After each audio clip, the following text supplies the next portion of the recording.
नमस्कार, आप देख रहे हैं हमारा खास कार्यक्रम न्यूज पंच और मैं हूं आपके साथ कृतिका। जहां न्यूज पंच में खबरें सिर्फ खबर नहीं रह जाती बल्कि पावरफुल इंपैक्ट के साथ आप सभी के सामने रखी जाती है। न्यूज पंच में हर खबर की तह तक जाया जाता है और यहां प्रेजेंटेशन का मिलता है एक नया अंदाज। फिर चाहे वो खबर देश से जुड़ी हो या फिर दुनिया से, राजनीति की हो या अर्थव्यवस्था की या फिर आम आदमी से जुड़ी हुई, खबर से जुड़े हुए हर एक पहलू को पहुंचाने के साथ साथ ग्राउंड पर मौजूद अपने रिपोर्टर्स से भी जानते हैं खबर से जुड़ा हुआ एक एक अपडेट। तो चलिए शुरुआत करते हैं न्यूज पंच की प्रमुख खबरों के साथ और सबसे पहले नजर डालते हैं टॉप लाइन्स पर। तो सबसे पहली और प्रमुख खबर संभल से, जहां पर बीते कल अवैध ईदगाह और मीनार पर बुलडोजर चलता हुआ नजर आया। संभल में ये बुलडोजर वार हुआ है, आखिर किस जगह पर हुआ है और क्यों ये बुलडोजर वार हुआ है, बताएंगे इस खबर के बारे में विस्तार से आपको। लेकिन इसके साथ ही जो दूसरी प्रमुख खबर वो है पाकिस्तान से जुड़ी, हाफिज सईद से जुड़ी। जी हां, पेश हो आतंकी हाफिज सईद, क्योंकि अब हाफिज सईद बिल्कुल नहीं बचेगा, क्योंकि भारत की तरफ से एक बड़ा कदम उठाया गया है। क्या है भारत की तरफ से उठाया गया ये कदम और क्यों आतंकी हाफिज नहीं बचेगा, बताएंगे इस खबर के बारे में विस्तार से आपको। लेकिन इसके साथ ही जो तीसरी प्रमुख खबर वो भी आपको बता दें, क्योंकि पाकिस्तान और बलूचिस्तान से जुड़ी ये प्रमुख खबर, जहां पाकिस्तान इस समय टूटता हुआ नजर आ रहा है और बलूचिस्तान आजाद हो रहा है।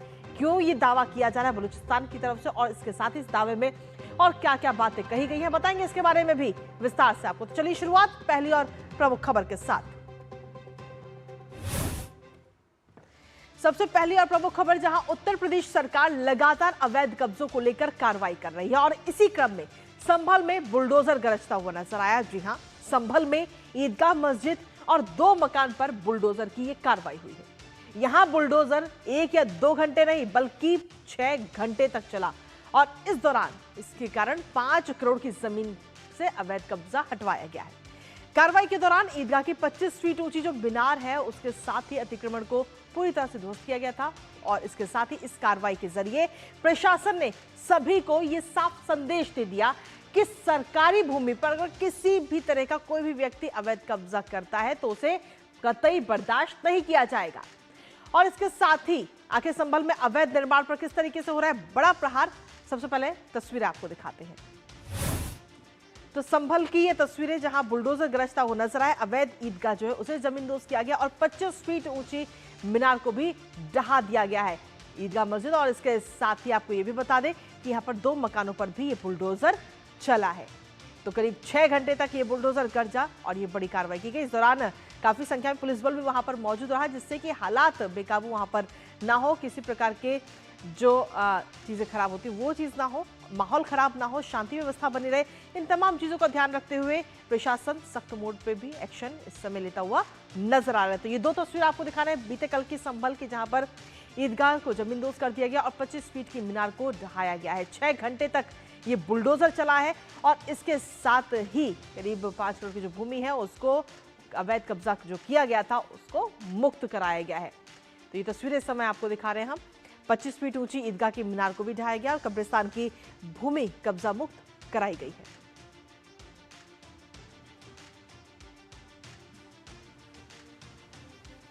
तो संभल में ये बुलडोजर गरजा है, जहां अवैध ईदगाह जमींदोज हुआ है और 25 फीट की जो मीनार है उसे ढहा दिया गया है। 6 घंटे तक बुलडोजर के द्वारा यह कार्रवाई वहां पर की गई है और इसके साथ ही आपको यह भी बता दें कि 5 करोड़ की इस सरकारी संपत्ति जिसको कब्जा मुक्त इस समय बीते कल कराया गया है। तो ये तस्वीरें इस समय संभल की आपको दिखा रहे हैं। हालांकि ये सिर्फ संभल की तस्वीरें हैं और पूरे उत्तर प्रदेश में अवैध कब्जा जो किया हुआ है सरकारी जमीन पर, हर जगह पर इस तरीके की बुलडोजर कार्रवाई की जा रही है और जमीन को कब्जा मुक्त कराया जा रहा है। फिलहाल संभल की ये तस्वीरें हम आपको दिखा रहे हैं, जहां अतिक्रमण पर ये बुलडोजर चला है। तो असमौली के मड़न गांव में ये बड़ा एक्शन देखने को मिला, जहां अतिक्रमण पर ये बुलडोजर चला, जिसकी 2 तस्वीरें भी हमने आपको दिखाई। और इसके साथ ही इस दौरान अवैध ईदगाह और साथ ही मीनार के खिलाफ ये कार्रवाई की गई है, मीनार को गिराया गया है। और ये इस मीनार की ऊंचाई की अगर हम बात करें तो 25 फीट ऊंची ईदगाह की ये मीनार थी जिसे ढहाया गया, जिसकी तस्वीर भी हमने आपको दिखाई। और दरअसल कब्रिस्तान की जो भूमि है वहां पर ये अवैध कब्जा किया गया था और उसको अब कब्जा मुक्त करा दिया गया है। भू माफियाओं की जो साजिश थी उसको पूरी तरह से नाकाम कर दिया गया। और इस जमीन की कीमत की अगर हम बात करते हैं तो इस जमीन की जो सरकारी जमीन जो मुक्त कराएगी, कब्जा मुक्त कराएगी, उसकी कीमत 5 करोड़ बताई जा रही है। और सिर्फ ईदगाह नहीं बल्कि इसके साथ ही 2 अवैध जो मकान वहां पर बनाए गए थे उन पर भी ये बुलडोजर के द्वारा ये कार्रवाई की गई है। तहसीलदार कोर्ट के ऑर्डर पर यह बड़ी कार्रवाई की गई। प्रशासन इस दौरान काफी संख्या में वहां पर मौजूद रहा। गाटा संख्या 208 और 210 का ये पूरा मामला था, जहां राजस्व विभाग की तरफ से यह संयुक्त कार्रवाई की गई और इस दौरान RAF यानी कि रैपिड एक्शन फोर्स और साथ ही 3 थानों की पुलिस भी वहां पर तैनात रही ताकि किसी भी प्रकार का कोई असामाजिक तत्व वहां पर माहौल खराब ना कर पाए, इसका खास तौर पर ध्यान रखा गया है। इसके साथ ही अवैध निर्माण पर आखिर किस तरीके से बड़ा प्रहार किया गया और इसको लेकर के संभल के DM, संभल के SP क्या कुछ कहना उनका, एक बार वो भी आपको सुनाते हैं। मडन गांव में कब्रिस्तान की जमीन पर अवैध ईदगाह बना करके और प्लॉटिंग करके कब्जे का प्रयास किया जा रहा था। इसमें धारा 67 के अंतर्गत लेखपाल ने तहसीलदार कोर्ट में आख्या दाखिल की।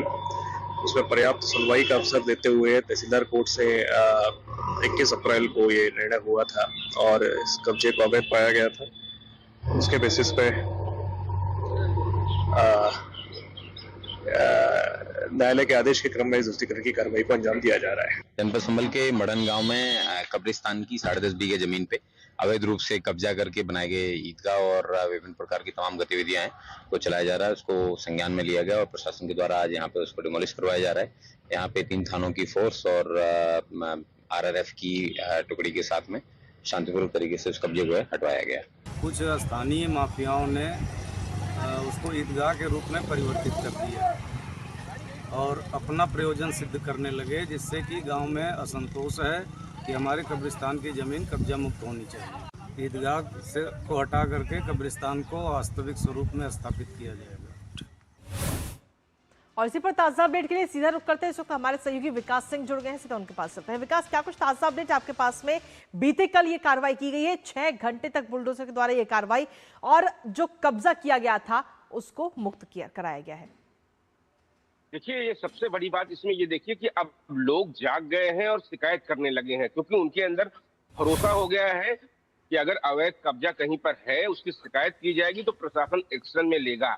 यही नहीं होता था, यही बदलाव है उत्तर प्रदेश में सरकार की कार्यशैली का। मुख्यमंत्री योगी आदित्यनाथ के निर्देश हैं कि किसी भी सरकारी जमीन पर कोई भी अगर कब्जा करेगा तो उस पर सख्त एक्शन लिया जाएगा, वहां पर बुलडोजर की कार्रवाई की जाएगी, उसे कब्जा मुक्त किया जाएगा। या अगर किसी व्यक्ति की किसी जमीन पर भी अगर किसी ने कब्जा कर रखा है तो ये बर्दाश्त नहीं किया जाएगा। यही सिलसिला पूर्ववर्ती सरकारों में देखा गया कि लंबे समय तक लोग दूसरे की जमीन पर कब्जा कर लेते हैं, सरकारी जमीन पर कब्जा कर लेते हैं, अवैध निर्माण करा लेते हैं, तरह तरह के वहां संस्थान चलाते हैं, तरह तरह की चीजें बनवा लेते हैं, उसका व्यक्तिगत प्रयोग करते हैं अपने लाभ के कारण। लेकिन हमने देखा संभल में लगातार कार्रवाई हो रही है और इस कार्रवाई का ये भी बड़ा हिस्सा है कि कितनी बड़ी जमीन पर लोग अवैध कब्जा किए थे, वहां पर ईदगाह का निर्माण कराए, मीनार बनवाए और तरह तरह से उसका अपने फायदा ले रहे थे। लेकिन वहां के लोगों को लगा कि अब प्रशासन कार्रवाई कर रहा है, मुख्यमंत्री योगी आदित्यनाथ की बात में उनको भरोसा जागा और उन्होंने इसकी शिकायत की। कानून संबद्ध कार्रवाई हुई। न्यायालय के आदेश के बाद से पुलिस एक्शन में आई, प्रशासन एक्शन में आया और कल वहां पर पहुंचकर यह कार्रवाई 6 घंटों तक की गई और उसे कब्जा मुक्त कराया गया है। सभी जनपदों में यह निर्देश दिए गए हैं सारे लेखपालों को कि वह जाकर जगह जगह तफ्तीश करें कि कहां पर सरकारी जमीन पर कोई अवैध कब्जा तो नहीं है, चाहे जिस तरीके की जमीन हो। अवैध कब्जा सरकार बिल्कुल शुरू से मुख्यमंत्री योगी आदित्यनाथ का एक्शन ये रहा है और निर्देश रहे हैं कि किसी भी प्रकार से अगर कोई अफसर इस पर लापरवाही करता है उसकी जवाबदेही अगर उसमें है, अगर वो गलत पाया गया तो उसके खिलाफ भी सख्त एक्शन लिया जाएगा। तो यही नतीजा है कि लगातार एक्शन पे एक्शन जारी है। कल ये बड़ा एक्शन मिला, वो भी संभल में, जहां पर लोग बोलते नहीं थे, अब वहां पर लोग बोलने लगे हैं, आवाज उठाने लगे हैं इन माफियाओं के खिलाफ। चलिए, बहुत बहुत शुक्रिया विकास, तमाम जानकारी और अपडेट्स हमारे साथ साझा करने के लिए, इस महत्वपूर्ण खबर से जुड़ी। और इसी बीच न्यूज मंच वक्त एक छोटे से ब्रेक का है, आप बने रहिए हमारे साथ। यार कैसे ले पाएंगे घर? नहीं, आज गर्मी बहुत है ना? यस, बहुत ही ज्यादा। पापा, घर खरीदने की planning is not easy. Vini, long term savings का बेस्ट प्लान बताना। LIC protection plus plan. LIC और सेविंग्स? यस, इसमें इंश्योरेंस और फंड्स दोनों में इन्वेस्ट करके गोल्स के हिसाब से सम अश्योर्ड एडजस्ट कर सकते हो। LIC protection plus plan, future insured, growth assured. जब धरती चीर कर निकलता है लोहे का पत्थर और मिलता है मोंगिया के जोश से, फिर तपता है, पिघलता है और बनता है फौलाद। अब होता है सरिया सारी खूबियों के साथ। मोंगिया स्टील, मजबूत देश का मजबूत सरिया। और ब्रेक के बाद एक बार फिर से स्वागत है आप सभी का। पहलगाम पर हुए आतंकी हमले का हिसाब अब सिर्फ बंदूकों से नहीं बल्कि कानून की अदालत से भी लिया जाएगा। जी हां, आतंक के सबसे बड़े चेहरों में शामिल लश्कर सरगना हाफिज सईद पर भारत ने कानूनी शिकंजा कस दिया है। जम्मू की विशेष एनआईए अदालत ने हाफिज सईद के खिलाफ गैर जमानती वारंट जारी कर दिया है, जिसके बाद अब अगला कदम उसे अपराधी घोषित कराने का है। हालांकि इस दौरान पाकिस्तान अपने सबसे बड़े आतंकी चेहरे को बचाने की कोशिश भी करेगा, लेकिन भारत का कानून अब रुकने वाला नहीं है। अब भारत का कानून उसके दरवाजे तक पहुंचने की तैयारी में है। आखिर क्या है भारत का पूरा प्लान और कैसे चलाया जाएगा उसके खिलाफ ये मुकदमा, बताएंगे आपको। लेकिन सबसे पहले आपको दिखाते हैं हाफिज पर कोर्ट का हंटर। तो हाफिज पर ये कोर्ट का हंटर चलता हुआ नजर आया, जहां पहलगाम आतंकी हमले पर यह बड़ा फैसला लिया गया। आतंकी हाफिज सईद पर अब शिकंजा ये कसा जा रहा है। अभी तक सिर्फ बंदूकों सवार, लेकिन अब कहीं ना कहीं कानून का भी सहारा। और इसके साथ ही जम्मू कोर्ट से गैर जमानती वारंट इस समय जारी कर दिया गया है और ये कहा गया है कि निष्पक्ष जांच के लिए हिरासत बेहद जरूरी है। एनआईए की अपील पर यह वारंट इस समय जारी किया गया। और इसके साथ ही आपको बता दें कि भारतीय न्याय संहिता यानी बीएनएस 2023 की धाराओं के तहत ये पूरा मामला भी दर्ज किया गया, जहां यूएपीए 1967 के तहत कई आरोप तय किए गए हैं और ये वारंट जारी किया गया है। और अब ट्रायल इन एब्सेंटिया की कार्रवाई की जाएगी। अब लेकिन आखिर ट्रायल इन एब्सेंटिया जिसका जिक्र हम कर रहे हैं वो आखिर क्या है, किस तरीके से काम किया जाएगा इस दौरान, क्या है पूरा प्लान, वो भी आपको बता देंगे। क्योंकि आरोपी की गैर मौजूदगी में इस तरीके का मुकदमा ये दर्ज किया जाता है और ट्रायल शुरू होता है। ट्रायल इन एब्सेंटिया जिसको नाम दिया गया है, यानी इसमें पहले अदालत की तरफ से समन और या फिर यूं कहें कि वारंट जारी किया जाता है और समन वारंट जारी होने के बाद में कार्रवाई की जाती है। आरोपी पेश नहीं है उसके बाद में भी ये कार्रवाई की। आरोपी के पेश ना होने पर उसे भगोड़ा घोषित किया जा सकता है इस दौरान। और इसके साथ ही आपको ये बता दें कि फरार आरोपी की जो गैर हाजिरी में ये पूरी सुनवाई की जाती है। इसके साथ ही एनआईए चार्जशीट में एनआईए की तरफ से जो चार्जशीट दायर की गई उसमें भी बड़ा खुलासा हुआ है, क्योंकि पहली बार मास्टरमाइंड को इसमें नामजद किया गया।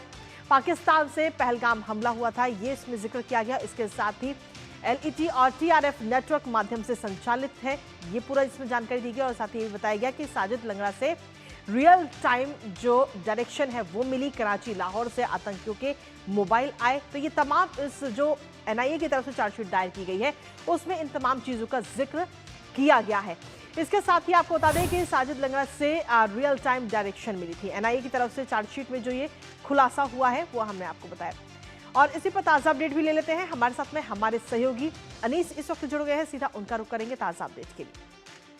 अनीस, जिस तरीके से अगर हम देखें तो एक बड़ी कार्रवाई और एनआईए की तरफ से कहा गया था, जिसके बाद में अब हाफिज सईद के खिलाफ पूरी ये कार्रवाई की जाएगी। आगे किस तरीके से ये कार्रवाई होगी अपराधी घोषित होने के लिए, क्या कुछ कदम उठाए जाएंगे?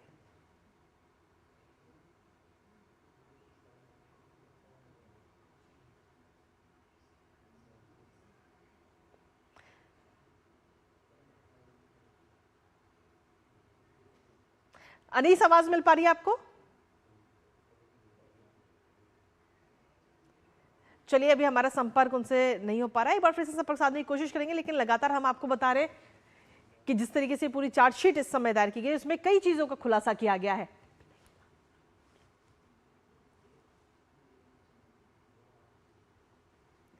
तो आतंकी हाफिज सईद जिसके खिलाफ अब ये पूरा मुकदमा भी चलाया जाएगा और खासतौर पर अगर हम देखें तो अंतर्राष्ट्रीय स्तर पर इसको ले जाने की अब कोशिश की जा रही है आतंकी हाफिज सईद को लेकर, जिससे मुश्किलें भी कहीं ना कहीं बढ़ती हुई नजर आ रही हैं।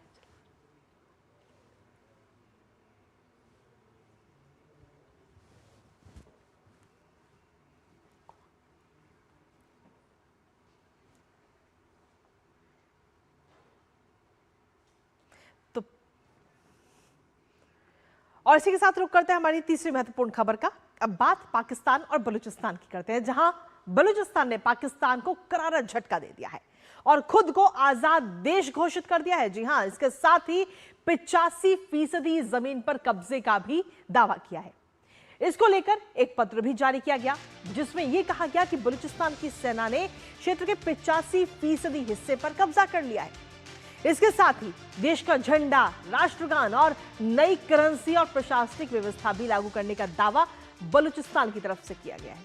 आपको याद होगा कि बलूचिस्तान में लंबे समय से तनाव का माहौल है, तनाव चल रहा है और पाकिस्तान के खिलाफ कई बार विरोध प्रदर्शन भी हुआ। उसकी तस्वीरें भी सामने आई जहां बलूचिस्तान के लोगों ने यह विरोध प्रदर्शन किया और इस दौरान आसिम मुनीर और शहबाज शरीफ के खिलाफ में नारेबाजी भी काफी की, जिसके बाद अब बलूचिस्तान के खुद के आजाद घोषित करने के बाद पाकिस्तान का सिरदर्द कहे या यूं कहे कि जो परेशानी है, जो मुश्किलें हैं, वो और ज्यादा बढ़ गई है। इसी खबर पर चर्चा करेंगे, हमारे साथ में जुड़ेंगे हमारे साथ खास मेहमान, लेकिन उससे पहले आपको दिखाते हैं बलूचिस्तान का आजादी का ये दावा। तो बलूचिस्तान की तरफ से आजादी का ये दावा किया गया है, जहां बलूचों ने ये बड़ा दावा किया और इसको लेकर ये जो पूरा एक पत्र है वो भी जारी किया है और बलूचिस्तान के 85% इलाके पर कब्जे का जिक्र इस पत्र में किया गया है और टुकड़े टुकड़े पाकिस्तान होगा। इसके साथ ही आपको बता दें कि मीर यार बलूच का जो सोशल मीडिया पर ये पोस्ट इस समय काफी वायरल होता हुआ नजर आ रहा है। बलूच सुरक्षा बलों का बड़े हिस्से पर कब्जा है, 85% हिस्से पर कब्जा करने की बात ये कही गई। इसके साथ ही मेरे पीछे जो आप देख रहे हैं वो पूरा लेटर है, जो पत्र इस समय सामने आया है बलूचिस्तान को लेकर, बलूचिस्तान ने जो दावा किया है आजादी का। इसके साथ ही झंडे का और करेंसी का, ये तमाम चीजों का भी जिक्र इस पत्र में, इस लेटर में किया गया है। अपनी मुद्रा बलोची फलूस की शुरुआत का भी जिक्र इस पत्र में किया गया है। तो बलूचिस्तान की तरफ से यह दावा इस समय किया गया है कि वो अब एक आजाद देश है, लेकिन जहां एक तरफ ये दावा किया गया है, वहीं दूसरी तरफ अगर हम देखें तो पाकिस्तान की मुश्किलें कहीं ना कहीं अब बढ़ती हुई नजर आ रही, क्योंकि बलूचिस्तान में पिछले काफी लंबे समय से हम देख रहे हैं कि तनाव का माहौल है। वहां पर जो लोग हैं वो लगातार विरोध करते हुए नजर आते हैं, विरोध प्रदर्शन वहां पर होते हैं। शहबाज शरीफ के खिलाफ विरोध प्रदर्शन होता है। बलूचिस्तान को मान्यता दी जाए, ये बात अब बलूच की तरफ से कही गई है। मीर यार बलोच की तरफ से सोशल मीडिया पोस्ट ये की गई है और इसमें रिपब्लिक ऑफ बलूचिस्तान की मान्यता की अपील इस पोस्ट के जरिए, इस पत्र के जरिए की गई है और ये कहा गया है कि बलूचिस्तान जो है वो अब अंतर्राष्ट्रीय मान्यता का हकदार है। तो बलूचिस्तान को मान्यता मिले इसका जिक्र किया गया है और प्राकृतिक संसाधनों से आत्मनिर्भरता के भी जिक्र इसमें किया गया। संसाधनों को बलूचिस्तान की आर्थिक ताकत इस पत्र के जरिए बताया गया और कहा है कि हमारे नियंत्रण में 150 सक्रिय गैस क्षेत्र हैं।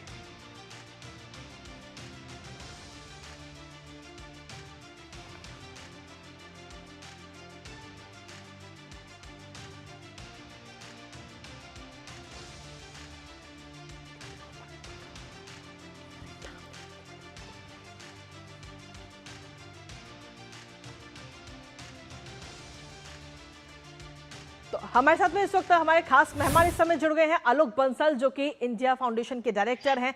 सर बहुत बहुत स्वागत है आपका। आज सबसे पहले सर मेरा सवाल यही है कि बलूचिस्तान की तरफ से ये जो दावा किया गया है इसमें कितनी सच्चाई नजर आती है, क्योंकि 85% क्षेत्र पर यह दावा किया गया है और आजादी का दावा किया गया है और इस दावे के साथ ही कहीं ना कहीं पाकिस्तान की मुश्किलें भी इस समय बढ़ गई हैं।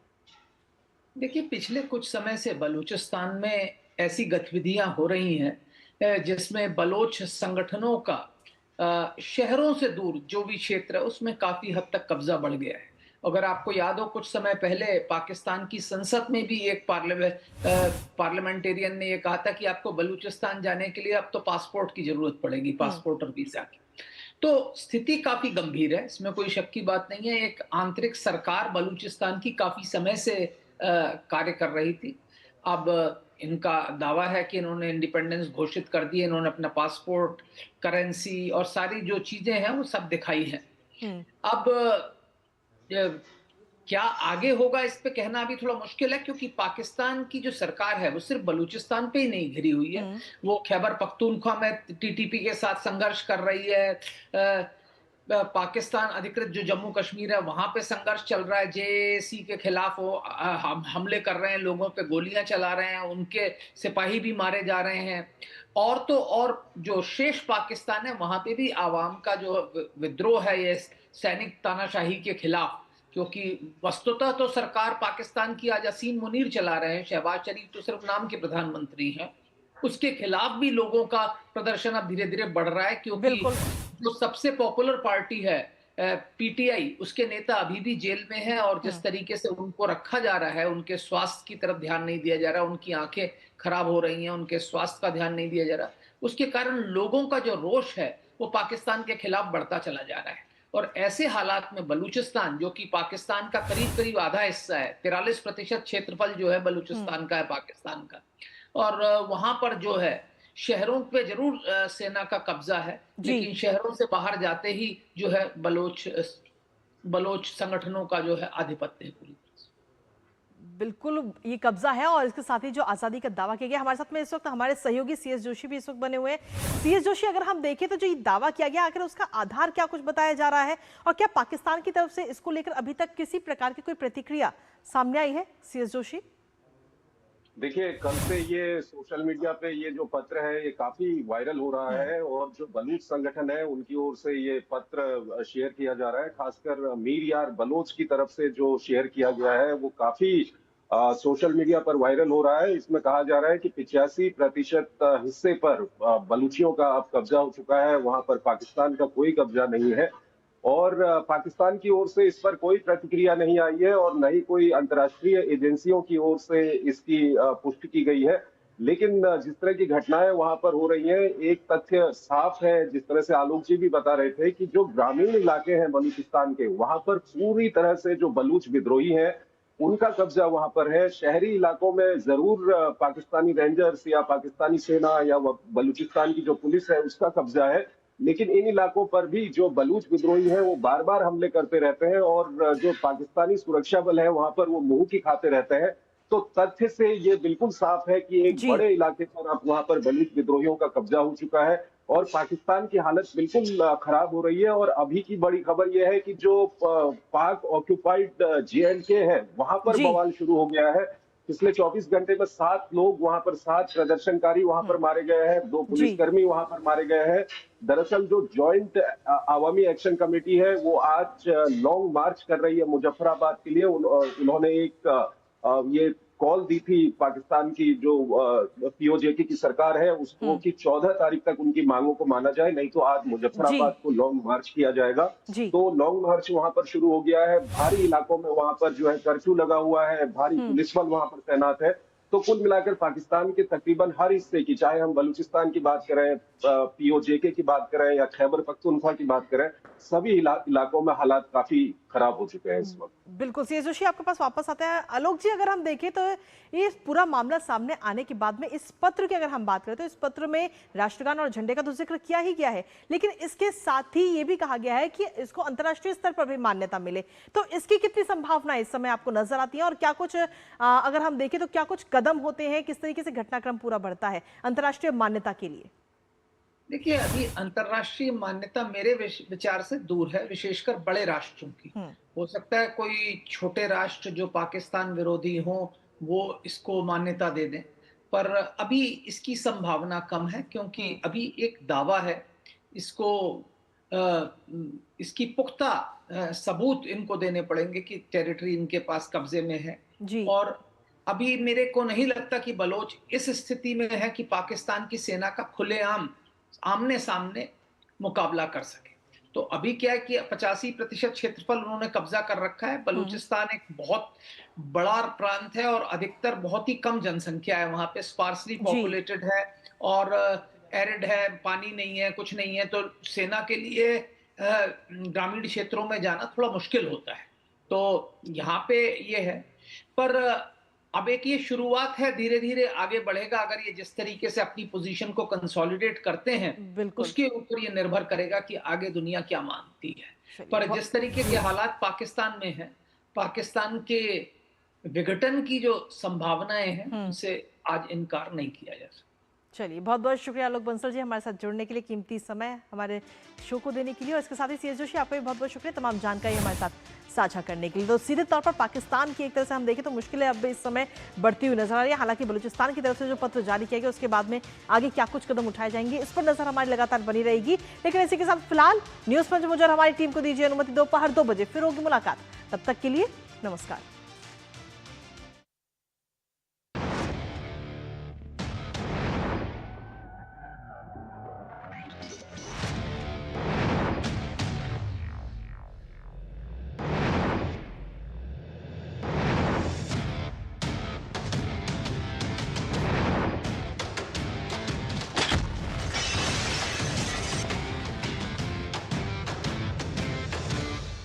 न्यूज पंच के प्रायोजक थे देगी मिर्च का तड़का।